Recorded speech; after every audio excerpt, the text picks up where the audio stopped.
नमस्कार, news India देख रहे हैं आप और आपके साथ मैं हूं नितिशा बंसल। न्यूज इंडिया एक बार फिर हाजिर है अपने ग्राउंड जीरो के हीरोज के साथ। इस खास बुलेटिन में हमारे हीरो बताएंगे हर खबर की जमीनी हकीकत, वो भी ग्राउंड जीरो से। उत्तर प्रदेश की राजधानी लखनऊ में बहुजन समाज पार्टी के अध्यक्ष मायावती एक जनसभा को संबोधित करने जा रही हैं। नजारा आप देखिए, कोविड गाइडलाइंस का पालन करते हुए बीएसपी ने अपने कार्यकर्ताओं और समर्थकों की सीमित संख्या रखने की पूरी कोशिश की है। बावजूद इसके जहां तक नजर जाएगी, बहुजन समाज पार्टी के जो कार्यकर्ता हैं, जो उसके समर्थक हैं, उनकी भीड़ उमड़ पड़ी है। बड़ी संख्या में महिलाएं यहां पर हैं, बड़ी संख्या में पुरुष भी यहां पर हैं और मायावती के समर्थन में लगातार नारे लगा रहे हैं। लखनऊ मंडल के जो तमाम प्रत्याशी हैं, वो सभी इस समय एक मंच पर बुलाए गए हैं, जहां बारी बारी से वो अपनी बात रख रहे हैं। लगातार बहुजन समाज पार्टी को जिताने की अपील कर रहे हैं और इसके साथ साथ आपको बता दें कि मायावती ने उत्तर प्रदेश में एक बार फिर से बहुजन समाज पार्टी की जीत सुनिश्चित करने के लिए ये जो टिकट दिए हैं उसमें काफ़ी रिसर्च की है। कोऑर्डिनेटर्स के जरिए और सर्वे के जरिए जो लोग चुनाव जिता सकते हैं उनको कैंडिडेट बनाया गया है और एक बार फिर से यहाँ लखनऊ के स्मृति उपवन में मायावती जब जनसभा संबोधित करने आ रही हैं तो बहुजन समाज पार्टी के कार्यकर्ताओं का जोश देखते ही बन रहा है। हरिराम के साथ Shekhar Trivedi, news India, Lucknow. Bahujan Samaj party की रैलियों में खासतौर से जब मायावती खुद संबोधित करने वाली हूं उस रैली को, तो सबसे बड़ा नजारा उनकी जुटाई हुई भीड़ को ही देख करके लगता है। लखनऊ के कई पार्क ऐसे हैं जहां पर सिर्फ बीएसपी के कार्यकर्ता ही उन मैदानों को भर पाते हैं। विधानसभा चुनाव इस समय चल रहा है। लखनऊ उत्तर से सरवर मलिक जो प्रत्याशी हैं बहुजन समाज पार्टी के, हमारे साथ हैं। ये बताइए कि लखनऊ उत्तर विधानसभा में इस बार क्या मसले हैं, क्या बातें लेकर के आप जा रहे हैं जनता के बीच? देखिए, जो भी मसले हैं हमारे, जो भी परेशानियां हैं, कोरोना काल में बहुत देखी है। लोगों के रोजगार के, लोगों को खाने में नहीं है, चूंकि दिहाड़ी मजदूर वाले बहुत से हमारे क्षेत्र में, हमारा क्षेत्र बहुत ही पिछड़ा हुआ है, तो उसमें बहुत दिक्कत का सामना पड़ा है, जिसको देख के हम लोग का दिल बहुत फट गया था और जिसकी वजह से यकीनन मैं सियासत में आया हूं। चूंकि मेरे पास कलम की ताकत नहीं थी, अगर कलम की ताकत होती मैं शायद और मदद कर पाता। जो मैंने मदद की है वो बहुत कम थी। मेरे पास कलम की ताकत होती मैं बहुत मदद करता अपने साथियों की। मायावती जी को उम्मीद है कि 5वीं बार उन्हें मुख्यमंत्री बनाया जाएगा। आप लोग जो चुनाव मैदान में है वो उनको अच्छे नतीजे देंगे। किस तरीके का रिस्पांस जनता से मिल रहा है? जनता से बहुत अच्छा रिस्पांस मिल रहा है, चाहे वो समाजवादी पार्टी हो, चाहे बहुजन समाज पार्टी ये आपकी भाजपा हो, उन दोनों से जनता बिल्कुल त्रस्त हो चुकी है। और बहन जी को मैं आपके चैनल के माध्यम से कहना चाहता हूं, 10 मार्च को बहन जी मुख्यमंत्री बन रही, इसमें कोई रोड़ा नहीं है। और जिसको रिकॉर्ड करने और भी जो मेरे साथी रिकॉर्ड कर लें और ये बात मुझको 10 मार्च की शाम को सुना देंगे। पहले और दूसरे दौर के जो चुनाव हुए हैं उसमें बहुजन समाज पार्टी कहीं पिछड़ती हुई नजर आ रही है। ऐसे में जो चौथा चरण है जिसमें लखनऊ में वोट डाले जाएंगे, उसे लेकर किस तरीके की तैयारी है? देखिए, ऐसा है ना, आंकड़े दिखाना, बताना और जो भी ओपिनियन पोल आते हैं उससे हम लोग इत्तेफाक नहीं रखते हैं। हम लोग स्लीपिंग मोड में काम कर रहे हैं, स्लीपिंग सारा काम चल रहा है। आप देख लीजिएगा, अब की भी चौथे चरण में भी बहुत ही अच्छा मतदान होगा और बहन जी के हक में होगा। असल में सरवर जी कहना चाहते हैं कि हम बहुत ही साइलेंटली काम कर रहे हैं। अगर स्लीपिंग तरीके से काम करेंगे तो जाहिर सी बात है कि मायावती जी को कैसे आप सत्ता तक पहुंचाएंगे। ये भी आपसे जानना चाहेंगे कि जो लखनऊ उत्तर विधानसभा सीट है वहां पर इस बार नीरज बोरा भी प्रत्याशी हैं जो सिटिंग थे। इससे पहले अभिषेक मिश्रा खुद मंत्री भी रहे हैं। तो जब आप चुनाव मैदान में उतरे हैं और जो कास्ट फैक्टर है उसको लेकर के किस तरीके की आपको लगता है कि जीत सुनिश्चित हो पाएगी? देखिए, ऐसा ना, जो कास्ट फैक्टर है, अभी तक उत्तर विधानसभा को मैं ये बोलना नहीं चाह रहा था, लेकिन आपने शायद क्वेश्चन करके मुझको छेड़ दिया है। उत्तर विधानसभा जो कि मुस्लिम बाहुल्य है, आपको शायद ये बात मालूम होगी, 1,40,000 के आसपास मुस्लिम है, 68,000 के आसपास ब्राह्मण है और हमेशा ये सीट कही जाती है ब्राह्मण मूल्य की। तो ये कैसे ब्राह्मण मूल्य सीट हो गई, जरा हमको ये कैलकुलेशन बताएं। ये कहीं किसी भी मतदान केंद्र में, किसी भी सूची में कहीं भी जाके आप देख लें तो ये आपको रिजल्ट सामने आएंगे। और हमारे पास जो भी मुस्लिम भाई हमारे साथ हैं अल्हम्दुलिल्लाह आ चुके हैं, जो कि बहन जी में भी विश्वास रखते हैं, दलित भाई के हैं ये हम लोग के साथ, वो कंधे से कंधा मिला के साथ चल रहे हैं। अब बाकी और भी जो हमारे साथी हैं और भी जो जाति के लोग हैं वो सब अल्हम्दुलिल्लाह अल्लाह का शुक्र है साथ दे रहे हैं हम लोग का, कहीं कोई दिक्कत नहीं है। और बैकवर्ड तो बहुत तेजी से जुड़ चुका है। चलिए ठीक है। ये थे सरवर मलिक जो बता रहे थे कि लखनऊ उत्तर से न सिर्फ उन्हें जीत हासिल होगी बल्कि बहुत सारे ऐसे मसले हैं जो अगर सत्ता में बहुजन समाज पार्टी आती है तो वो जीत दर्ज करेंगे, और उन्होंने चुनावी गणित भी समझाया है कि किस तरीके से वो वोट हासिल करेंगे। हरिराम के साथ शेखर त्रिवेदी, न्यूज इंडिया, लखनऊ। केंद्रीय मंत्री पीयूष गोयल ने लखनऊ के इंदिरा गांधी प्रतिष्ठान में प्रबुद्ध जन विचार गोष्ठी को संबोधित किया। समाज के विभिन्न तबकों से पधारे हुए विशिष्ट लोगों को उन्होंने न सिर्फ सम्मानित किया बल्कि अपनी बात रखते हुए उन्होंने कहा कि 2017 से पहले उत्तर प्रदेश एक डर का माहौल था। उन्होंने बताया एक किस्सा, जब मेरठ से वो दिल्ली के रास्ते में थे तो किस तरह से पुलिस एस्कॉर्ट ने उन्हें रास्ते में ही छोड़ दिया और उन्हें भयग्रस्त होना पड़ा। उन्होंने जनता से अपील की कि भय का वो दौर याद करें और भारतीय जनता पार्टी की जो मौजूदा सरकार है उसके काम को देखें और उसी के आधार पर चुनाव में अपना फैसला लें। हरिराम के साथ शेखर त्रिवेदी, न्यूज इंडिया, लखनऊ।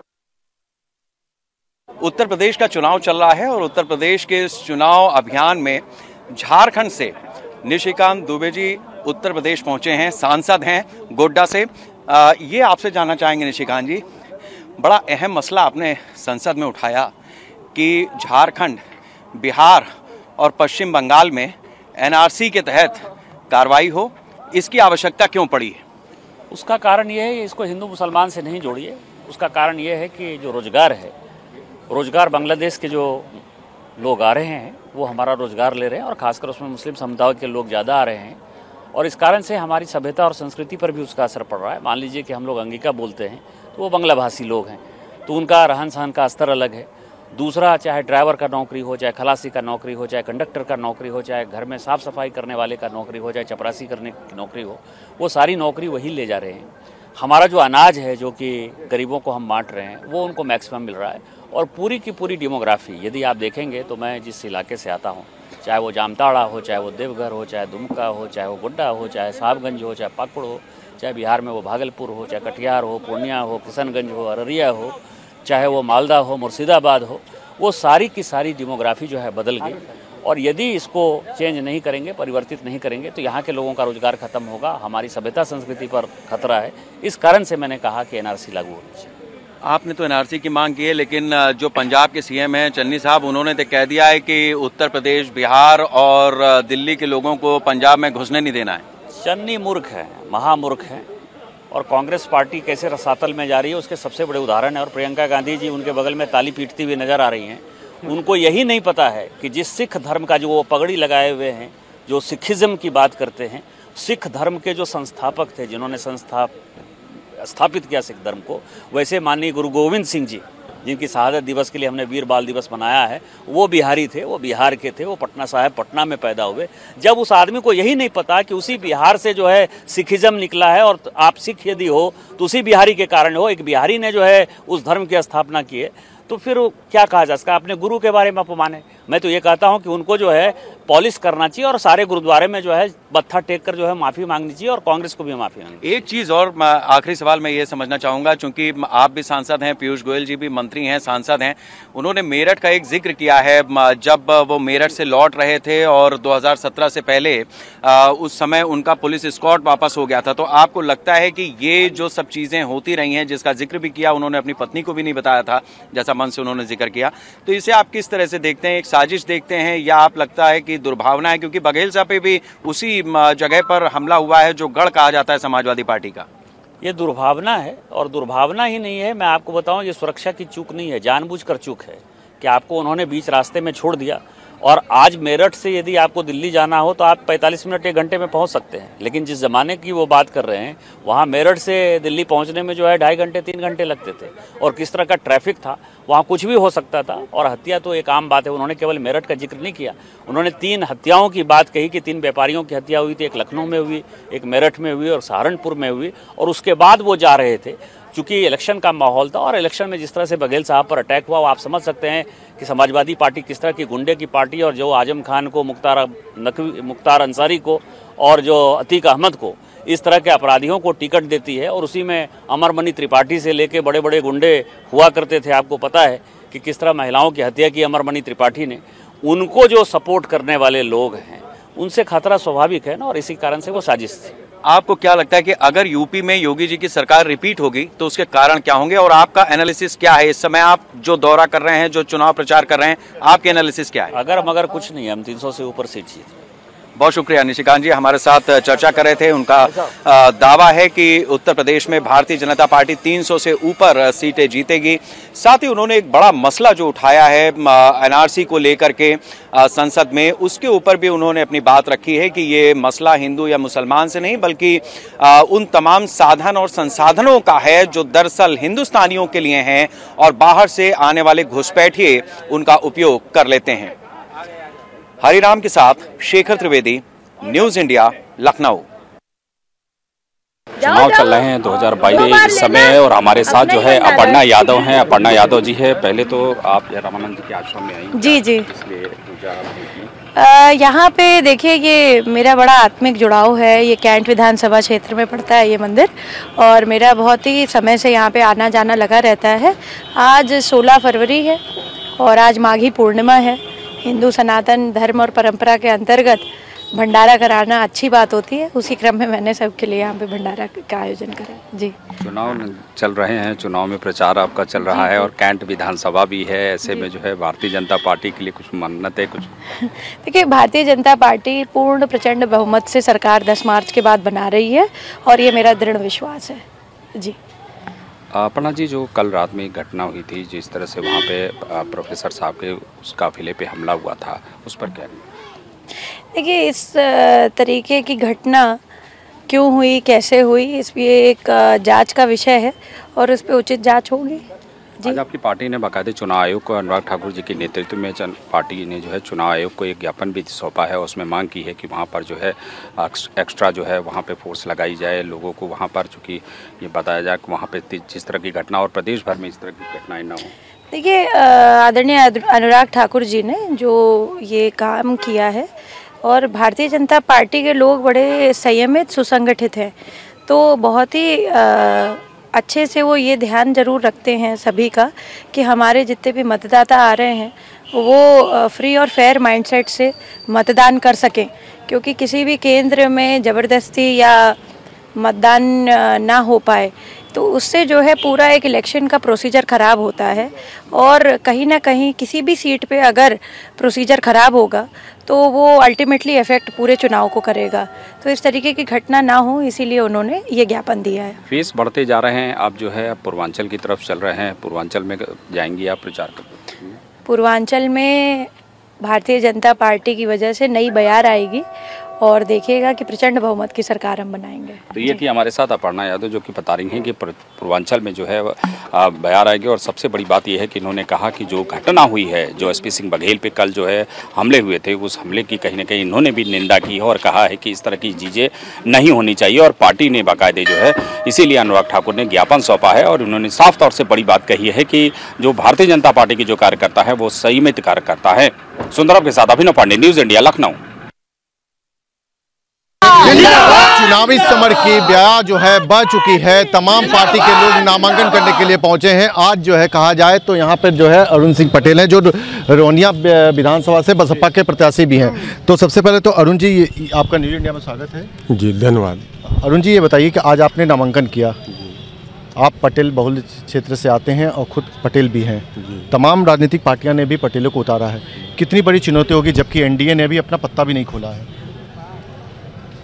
देखिए, चुनौती तो रहेगी, स्वाभाविक है। जब हम चुनाव के क्षेत्र में जा रहे हैं तो चुनौतियां रहेंगी, लेकिन जो बहुजन समाज पार्टी, जो माननीय बहन जी का जो सर्वजन हिताय सर्वजन सुखाय का नारा है, वो जनता उस चीज़ की, उसकी ज़रूरत महसूस कर रही है। इसलिए हमें सर्व समाज का समर्थन मिलेगा। हम नहीं समझते कि हमारी लड़ाई किसी से होने वाली है। जो भी लड़ाई लड़ेगा वो बहुजन समाज पार्टी के कार्यकर्ता से लड़ाई लड़ेगा। आप प्रधानमंत्री नरेंद्र मोदी के संसदीय क्षेत्र के विधानसभा क्षेत्र से हैं। अगर हम बात करें कि अभी वर्तमान की अगर हम बात करते हैं, भाजपा और उसके मतलब गठबंधन की जो पार्टियां थे, सभी 8 विधानसभा पे उनका कब्जा था। अभी फिलहाल अगर देखा जाए तो क्या क्या मुद्दे होंगे आपके, उसमें किन मुद्दों को लेकर के आप जाएंगे, क्योंकि तमाम संसाधन जो है अभी जो कैंपेनिंग की जहां तक बात हो रही है, कैसे आप जनता के बीच में लोगों को पहुंचाएंगे? इतिहास गवाह है, बड़े से बड़ी सरकार पलटती है जनता, और जनता मन बना चुकी है कि वो क्या करना है। हम उनका दिल जीतने के लिए उनके बीच में जाएंगे। उनकी जो भी समस्या है, चाहे किसान हो का मामला हो, चाहे बेरोजगारी का मामला हो, चाहे कानून व्यवस्था का मामला हो, चाहे बच्चों के शिक्षा का मामला हो, मतलब हर कोई जो है ये चाहता है कि बदलाव जमीन पर दिखे। सुभाषपा सपा गठबंधन अजगरा विधानसभा से सुनील सोनकर जी हैं। सुनील सोनकर जी, आपने नामांकन किया। सबसे पहले तो न्यूज इंडिया में आपका स्वागत है। धन्यवाद आप सभी लोगों को, और विशेष रूप से हमारे विधानसभा अजगरा के जन जन को। सुनील जी, अगर हम बात करें विधानसभा चुनाव में आप प्रत्याशी के तौर पे गठबंधन से आपने पर्चा भरा है, किस तरह की चुनौतियां आपके पास में होगी, किन मुद्दों को लेकर के आप जनता के बीच जाएंगे? बहुत भारी चुनौतियां हैं, और सबसे बड़ा चुनौती है विकास और गरीबों को उत्थान करने का है, और बाकी हम हमारे पार्टी के लोग लेकर आएंगे और अपने क्षेत्र का विकास करेंगे। भारतीय जनता पार्टी से अजगरा विधानसभा से जो अगर कहा जाए, टी राम आपके साथ उसमें है, और अभी वर्तमान में अगर कहा जाए तो वहाँ पे भाजपा और मतलब उसके गठबंधन यानी कि आपका सुबसपा की ही पार्टी कैलाश नाथ सोनकर थे। अभी आप किस तरह की चुनौती मान रहे हैं वहाँ पे? हमारी लड़ाई किसी पार्टी से नहीं है। हम लोग जीत रहे हैं। ये लोगों का भ्रम है कि भारतीय जनता पार्टी आई है। भारतीय जनता पार्टी को हम लोग बुरी तरह से हराने का काम करेंगे, और सुहेलदेव और समाजवादी पार्टी का नाम रोशन करके 2022 में अखिलेश जी का सरकार बनाकर उत्तर प्रदेश में विकास का काम करने का काम करूंगा। बढ़ चुकी है, तमाम राजनीतिक पार्टियां कहा जाए तो मैदान में उतर चुकी है। इसी समय समाजवादी पार्टी के अगर कहा जाए तो सेवापुरी विधानसभा से सुरेंद्र पटेल हैं, उनसे बात करते हैं। सुरेंद्र पटेल जी, सबसे पहले तो न्यूज इंडिया में आपका स्वागत है। हाँ, आपको भी बहुत बहुत, अरे यार कितना आप लोगों को भी बहुत बहुत, आपको न्यूज इंडिया को भी बहुत बहुत बधाई। न्यूज इंडिया सच के साथ रहे, 135-40 करोड़ जनता के साथ रहे, ये मैं न्यूज इंडिया को बधाई देता हूँ। मंत्री जी, ये बताइए कि आप सेवापुरी विधानसभा से चुनाव में हैं, आपके सामने अभी भाजपा से नीलरतन नीलू जो पिछले विधानसभा में विधायक के तौर पर भी थे, कितनी बड़ी चुनौती मान रहे हैं? कुछ नहीं, कोई चुनौती नहीं है। इस बार मैदान पूरा खाली है, चाहे जिधर गोल मारिए, और जनता ने सेवापुरी का सेवक हमें बनाया है। हमारी जनता सेवापुरी का चुनाव लड़ रही है, और जिसका चुनाव हमारे साथ सिरसा जी हैं यहाँ बातचीत करने के लिए। सर, प्रधानमंत्री आज यहाँ पर पहुँचे हुए थे, आप लोग भी मौजूद थे, क्या रहा सर पूरा कार्यक्रम किस तरीके से? देखो, प्रधानमंत्री जी ने आके पहले तो गुरु रविदास जी के दर्शन किए, और उसके बाद जो कीर्तन मंडली थी उनके साथ बैठकर कीर्तन किया। ये भावना, परमात्मा के प्रति समर्पित होने की भावना, क्योंकि देखिए ये सृष्टि चलाने वाले वो मालिक, जब आप उसके चरणों में समर्पित होते हैं तो लीन हो जाते हैं। उस भावनाओं को प्रधानमंत्री जी ने प्रकट किया कि उस कीर्तन मंडली के साथ बैठकर वो कीर्तन भी किया। सर, आज एक और तस्वीर आ रही है। अगर बनारस की बात करें, प्रधानमंत्री के संसदीय क्षेत्र की बात करें, संत रविदास की जन्मस्थली भी है। आज वहाँ पे राहुल गांधी, प्रियंका गांधी, पंजाब के मुख्यमंत्री, तमाम लोग पहुँच रहे हैं। क्या एक सियासी जमघट लगाने की भी कोशिश आज के दिन की जा रही है? देखिए, कोई एक दिन को लेकर अपनी राजनीति करता है, कोई भगवान को समर्पित होता है, ये दोनों में यही अंतर है। जहाँ तक गांधी परिवार की बात है, वो परमात्मा में कितना विश्वास करते हैं। गुरु रविदास जी की वाणी जिस गुरु ग्रंथ साहिब महाराज जी में सुशोभित है, उस गुरु ग्रंथ साहिब महाराज जी को जिस तरह गोलियों से छन्नी किया, आज वो अगर गुरु रविदास जी के दर्शनों को जाते हैं तो पहले उनको ये जवाब देना चाहिए कि वो किस मुंह से वहाँ गए हैं। जिस गुरु ग्रंथ साहिब महाराज जी के पावन स्वरूपों की दिल्ली की सड़कों के अंदर उन्होंने बेहदाई की, बेअदबी की, आज किस मुंह से गांधी परिवार उसी जाके दर्शनों को जाता है। तो मुझे बड़ी हैरानगी है। वो केवल रोटों के लिए तो कर सकते हैं, लेकिन मन में भावना गुरु की नहीं है। वो भावना अगर देखनी तो यहाँ दिखी है आज। बहुत बहुत धन्यवाद। कैमरामैन उपेंद्र के साथ गौरव मिश्रा, न्यूज इंडिया, दिल्ली। पंजाब दोस्तों पंजाब में जैसे जैसे 20 फरवरी नज़दीक आ रही है वैसे वैसे पंजाब का चुनाव पीक पर जा रहा है। बिल्कुल जी, आज लुधियाने की बात कर रहे हैं। आज लुधियाने में सेंट्रल हलके से कांग्रेस आई के प्रत्याशी सुरेंद्र डावर के समर्थन में प्रचार करने के लिए आए हुए हैं अशोक गहलोत, जो राजस्थान के मुख्यमंत्री हैं और जिन्होंने लोगों को संबोधित किया और कहा है कि वोट कांग्रेस को दो, क्योंकि कांग्रेस बहुत पुरानी पार्टी है जो आम लोगों के लिए हमेशा सेवा रहता है। इस मौके पर कई और सीनियर नेताओं ने अपने विचार साझे किए हैं। लुधियाना से न्यूज इंडिया के लिए मैं रविंदर सरावना। मैनपुरी की करहल सीट इस समय उत्तर प्रदेश में हॉट सीट बनी हुई है और सबसे वीआईपी सीटों में ये शुमार है। यहाँ से खुद समाजवादी पार्टी के सुप्रीमो और पूर्व मुख्यमंत्री अखिलेश यादव चुनाव लड़ रहे हैं। उनके चुनाव की पूरी कमान मैनपुरी सहित पूर्व सांसद तेज प्रताप यादव जी ने अपने हाथों में संभाल रखी है और वो लगातार क्षेत्र में कैंपेनिंग कर रहे हैं। उनसे ही जानते हैं करहल से, अपने गढ़ से, मैनपुरी से अखिलेश जी चुनाव लड़ रहे हैं। यहाँ से आप सांसद भी रहे, नेताजी भी सांसद रहे हैं। अब किस तरह माहौल नजर आ रहा है इस चुनाव को लेके पूरे प्रदेश में? और चाहे उत्तर प्रदेश हो, पूर्वांचल हो, मध्य क्षेत्र हो, लोगों के मन में जो समाजवादी पार्टी के प्रति और अखिलेश यादव जी के लिए जो लगाव है, जो स्नेह है, और भाजपा से परेशान होकर लोग आज समाजवादी पार्टी की ओर देख रहे हैं। और करहल की अगर हम बात करें तो पहले चुनाव से 52 से लेकर अभी तक समाजवादी विचारों का, सोशलिस्ट पार्टीज़ का एक गढ़ रहा करहल। और नेताजी यहाँ पढ़े, यहाँ पढ़ाया, लोगों से लगाव, एकदम पारिवारिक लगाव नेताजी का रहा। और बहुत खुशी और उत्साह लोगों में है कि जो नेताजी कभी चुनाव नहीं लड़े करहल से, लेकिन अखिलेश जी आज पहला चुनाव लड़ रहे हैं करहल से। सभी जातियों के, बिरादरियों के लोग चुनाव को लेकर उत्साहित हैं और इसलिए भी खुशी उनके अंदर है कि उनका केवल एक विधायक नहीं बल्कि कल के जो मुख्यमंत्री होंगे वो उनके प्रतिनिधि बनने जा रहे हैं। तो करहल के लोगों में बड़ा उत्साह इस बात को लेकर है। बहुत अच्छा चुनाव इस समय समाजवादी पार्टी का चल रहा है। तमाम उसमें वायदे और लोक भवन वायदे भी किए गए हैं, किस रूप में देखते हैं? विपक्ष का आरोप है, कैसे ना पूरा करेंगे? 12 में जो वादे किए उन वादों को अखिलेश यादव जी ने पूरा करके दिखाया। लोग इस बात को जान चुके हैं कि समाजवादी पार्टी अगर कुछ जो घोषणा पत्र है उसको डिलीवर करने का भी दम रखती है। भाजपा ने जो वादे 17 में किए, कहीं घोषणा पत्र का आता पता नहीं, और दोबारा वादे लोगों के बीच में किए। वो बहुत प्लानिंग के साथ सभी योजनाओं के लिए कहाँ से पैसा आएगा, कहाँ से एलोकेट होगा, कैसे लागू होगा, इम्प्लीमेंटेशन कैसे होगा, बहुत बारीकी से चीज़ों का अध्ययन करने के बाद घोषणा पत्र में लेके आए उन चीज़ों को। और निश्चित तौर पर सरकार जब बनेगी तो वर्ड बाय वर्ड जो हमारा मैनिफेस्टो है उसको इम्प्लीमेंट करने का काम अखिलेश यादव जी करेंगे। कल आरोप लगाया जो भाजपा से कैंडिडेट है, केंद्र सरकार मंत्री भी है, कि उन पर हमला हुआ है, क्या कहना चाहेंगे? ये पूरी तरह से झूठी कहानी उन्होंने बनाई है लोगों की सिंपैथी गेन करने के लिए। एक मंत्री जिनके पास CISF का सिक्योरिटी कवर है, तमाम पुलिस उनके साथ चल रही है, और कैसे संभव है कि 2 या 3 लोग आके हमला करके गाड़ी तोड़ के चले जाएं वहाँ से? जिस दिन से वो करहल में आए हैं लोगों का कोई रिस्पॉन्स भारतीय जनता पार्टी के प्रति नहीं है। मीटिंगें नहीं उनकी हो पा रही हैं, कोई उनको बुला नहीं रहा, वोट मांग नहीं रहे हैं। तो केवल एक ही एजेंडे में लगे हुए हैं कि किसी तरीके से अपने विक्टिम कार्ड, जिसको हम लोग कह रहे हैं विक्टिम कार्ड प्ले करना चाह रहे हैं। और